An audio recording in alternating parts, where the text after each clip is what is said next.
I want to talk a little bit about myself. So I'm fiscally conservative and socially awkward.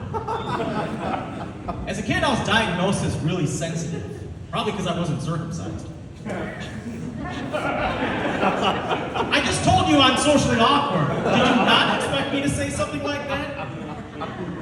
I think the strangest thing about me, though, is that I think for the last 15, 20 years of my life, I've accidentally let people think that I'm Mexican. Okay? Here's why. My name is ilanGoLaugh. My friends don't even know that.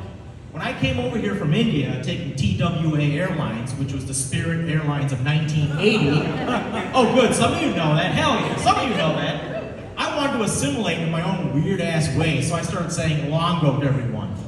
But my name is spelled I-L-A-N-G-O, so obviously that could be a Mexican name. And then I come to Chicago, guess what Latinos call me? They call me chilango. I was like, dude, what the fuck are they calling me? And I look it up. Oh, okay, it's not a slur, it just means slang for a native of Mexico City, right? Hey, if you want, I'll identify as Mexican, the way George Santos identifies as Indian. Oh, thank God, people actually read politics here. I forgot, we're not in Florida, right? That guy's hilarious, man, because he lied so much he finally got arrested last week. You see that on the news? All of his lies. But I think the wildest thing about those lies is, my favorite lies about him is that he lied about graduating from college and for getting a top job at the top banking firm in the whole world. You gotta remember though, George Santos is an immigrant. When you're a failure immigrant and your parents are gonna fly over to visit you after 6 years, you gotta start making up shit as quickly as possible, right?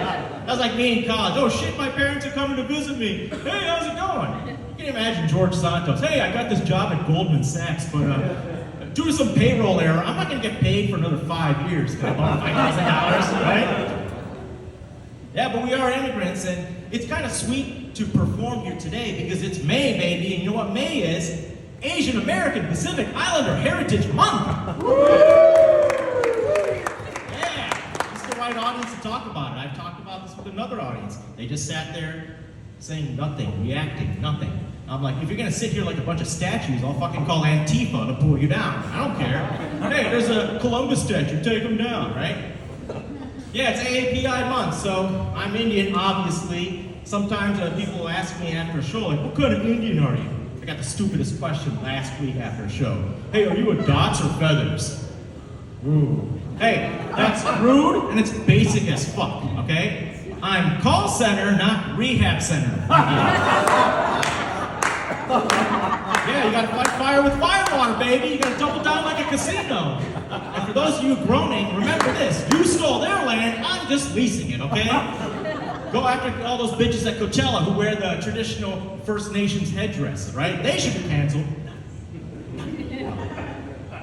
So, I don't really do much for AAPI. What I find funny, though, is that May also happens to be Mental Health Awareness Month. Yeah. 1 month where we can all pretend to care, and we spend the rest of the 11 months self-medicating. Maybe doing a little cutting, too. Why do you think I'm wearing a jacket? No, just get dark, a little too dark. Dark. Yeah, any real Asian knows that that's a contradiction to have AAPI and mental health awareness in the same month. Because Asian families don't give a fuck about mental health. You know what? The Asian families treat mental illness and mental health the way I treat my porn usage, you know? They keep everything private. I only use the private browser. They don't share anything.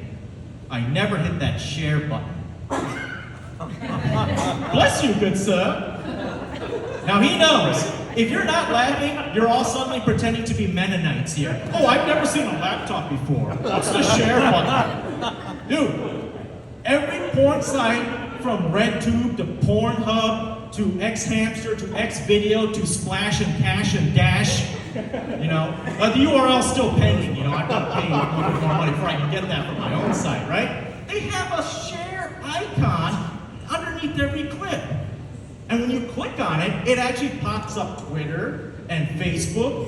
Dude, let me tell you this right now. If you have a friend, and 100% chance it's a man friend, who shared porn to social media, you need him on your side during the zombie wars. Because that guy will not be scared of anything at all. So, when it comes to mental health and stuff, I hate that phrase where you gotta break the cycle, you gotta break the cycle. Because I feel like, well, why can't I take that cycle out for a spin, Be a fucking asshole to my family, right? Why can't I get to do that? That's the reason why, every comic will talk about therapy, They always talk about it. But here's the thing you gotta remember, therapy is for everyone. Because if you don't do therapy today, you do counseling tomorrow. Here's therapy. How can I take this thing that I treasure and value and make it stronger? Here's counseling. Any way to salvage this shit? So unfortunately, since I skipped right past the therapy part and didn't take it seriously, I ended up in marriage counseling. Yeah, marriage counseling. That's like the PhD. That's the big show. That's the farm, That's the Michael Jordan of things. And I'll tell you right, and we did marriage counseling over Zoom during COVID. And seriously, being in marriage counseling, it's like being in the worst possible three-way ever, where you're getting spit roasted and donkey punched by two judgmental women, right? I keep getting these comments like, oh, weaponized incompetence. And immediately I'm thinking, never heard that term before, looks like someone's weaponizing their therapy, right? But I realized though, I want to keep my family intact. We have a small, impressionable daughter. And if I don't do what's necessary to control my anger and all the rage issues that have come across, I won't have anything left. Because that's the thing about generational trauma. You don't need like a fancy estate planner or some contract attorney to write up paper and get everything notarized and signed. You just get it for free. It just costs you later when you least expect it. So now, when things go wrong at home, I don't like scream at my family and slam the doors. I just say mean things quietly. Like, why can't you be more like your sister? That was to my wife, by the way. We only have one kid. Yeah, I might need a ride home after this show, because I might be divorced at some time.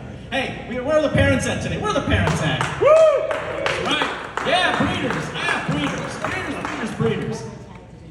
Yeah, my kid is awesome. Our daughter is amazing. She's a scholar and an athlete. She works well with others. She does group projects. She plays sports well. She's kind and empathetic to family and other people.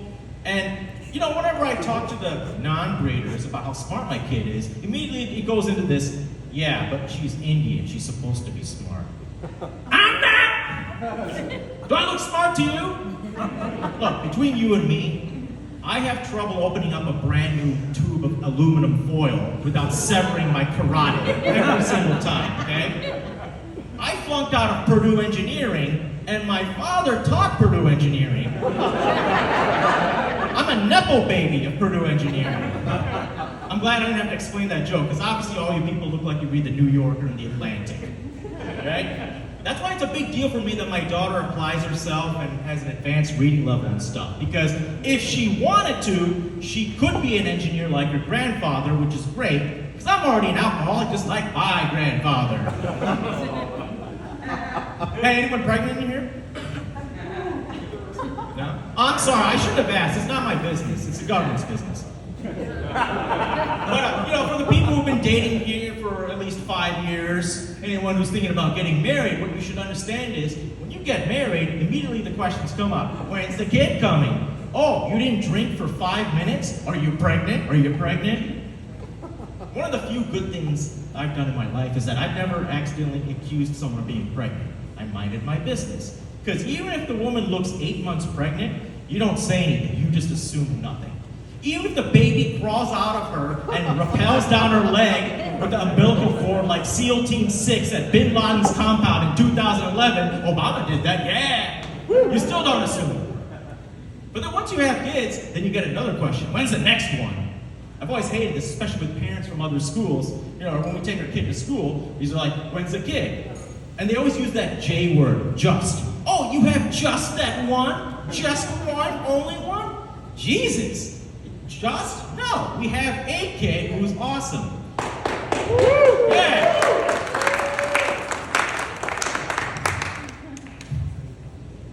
But when people ask us, I like to be myself, which is an asshole.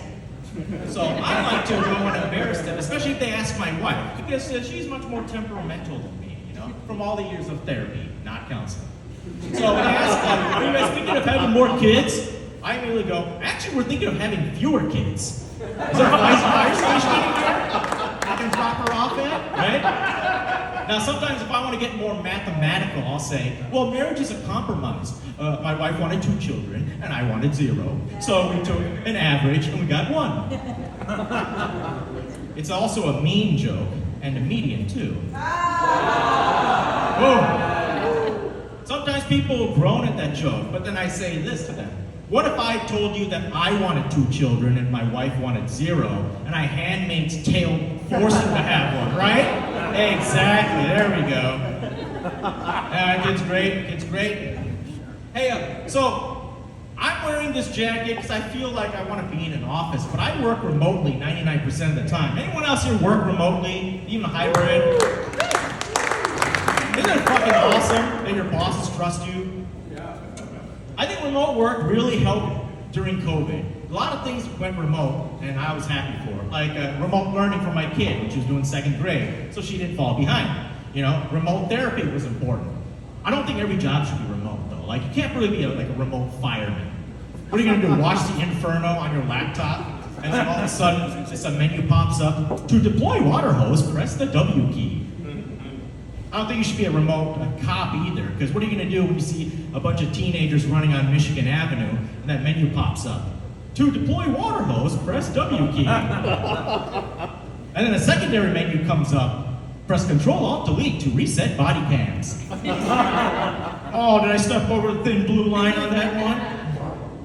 I'll tell you this about my remote work. They're always trying to drag me back in, and it gets me so hyped up. And they're threatening to get me back in full time. So if they do that, I'm gonna have to make some changes. So I will start decorating my cubicle. I'll bring a cute little cactus. I'll bring a family picture because, when you show a family picture at work, people don't realize what a psycho you are. I'm also gonna bring in a little aquarium, a fish tank, with all types of fish, right? Red, blue, orange, and stuff. And every time Debbie from accounting comes over to my desk to comment on the aquarium and go, oh, what kind of fish is that? I'm gonna say, hey, which one's your favorite? She's like, blue. Oh, really? It's the blue one? Cool. You pick, I cook. What? Yeah. You pick the fish, you distracted me, I cook. I will cook that blue fish, I'll cook that orange fish, I'll cook that octopus, that Odaisu ate in Old Boy. I'll cook all the fish. I'll even cook that bitch, the Little Mermaid, but the new movie, because, Daddy likes dark pain. I'll cook them all, baby. And I believe in a balanced diet, so for dessert, I'll bring in a wonderful little South Asian delicacy called durian fruit. Exactly, you've been reading up, the smelliest food ever. And my colleagues will get so pissed that they'll start beating my ass, stabbing me with office supplies. And my last words will be, this beating really could have been an email. The great thing about working remote is I can Netflix all day, but I don't, and I haven't Netflixed a Dahmer show. Who's Netflixed a Dahmer show? Really? It's kind of weird though, because the dude looks like he could have worked at a brewery. Not this one, of course. What I learned about Dahmer is that white people will fetishize anyone as long as they have the right aesthetic. And Dahmer had those oily abs and the flannel shirt and those fucking dorky-ass glasses, which, by the way, ever heard of Dennis Rader, the BTK killer out of Wichita, the one who killed all those women but still took his family to church every Sunday? He wore those glasses way better. He did. So, I'm going to talk about this really quickly because I don't like how that show glorified a mass murdering cannibal, but at the same time, the victims' families didn't get any money out of it. So I came up with a solution. The best way to piss off people when they glorify murder is to change his race. So what you need like Tyler Perry to buy up the rights to the Dahmer show, right? But you gotta cast him as black. You have to cast him as universally maligned black. So there's a guy who's not working right now. You gotta make Jussie Smollett Jeffrey Dahmer. And then no one will ever watch it again. I'm gonna end on this. So I've talked about being a father today. Would you like to hear a father joke from me? Yes. Real quick dad joke. Yes. It's almost June. Why is June before September? Because pride before the fall. Goodbye!